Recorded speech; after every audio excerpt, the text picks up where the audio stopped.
అండి నమస్తే. మనం ఈరోజు షార్ట్ వీడియోలో అయితే ఈ గరుడ కంపెనీకి చెందిన బాక్సర్ గురించి అయితే తెలుసుకుందాము. ఎంత మోతాదులో వాడాలి, ఏ పంటలో వాడుకోవాలనేది పూర్తి సమాచారం అయితే ఈ వీడియోలో తెలియజేస్తాను. వీడియోని చూస్తున్న వాళ్ళు లైక్ చేసి ఛానల్ని తప్పకుండా సబ్స్క్రైబ్ చేసుకోండి, ఫాలో అయితే చేయండి. సో వీడియోలోకి వెళ్ళినట్లయితే మనకు ఈ గరుడ బాక్సర్లు టెక్నికల్ తెలుసుకున్నట్లయితే డెల్టా మెథిన్ అనేది మనకు 11% ఈసీ రూపంలో అయితే ఉంటుంది.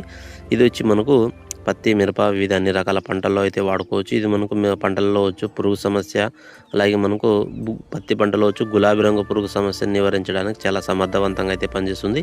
దీన్ని వచ్చి 1 ఎకరానికి 100 ml వాడుకోండి, మీకు మంచి ఫలితం అయితే ఉంటుంది. సో దీన్ని మనం మిరప పంటలో ఇప్పుడు గుండుపూత సమస్య అనేది ఎక్కువగా ఉంది. మిర్జీగ వల్ల గుండుపూత సమస్య వస్తుంది. ఈ మిర్జీగ నివారణకు అయితే కూడా మనకి ఇది చాలా సమర్థవంతంగా అయితే పనిచేస్తుంది ఈ బాక్సర్ అనేది. సో ఇదే టెక్నికల్తో బాయర్ వాళ్ళది డెసిస్ అని దొరుకుతుంది. సో మనకు డెసిస్ అనేది అవైలబుల్గా లేకపోవడం వల్ల బాక్సర్ అయితే తీసుకోవడం జరిగింది. సో ఇది మనకు గుండుపూత సమస్యకు చాలా మంచి రిజల్ట్ అయితే ఉంటుంది. ఎవరైనా వాడాలనుకున్న వాళ్ళు వాడుకోండి, మంచి రిజల్ట్ ఉంటుంది.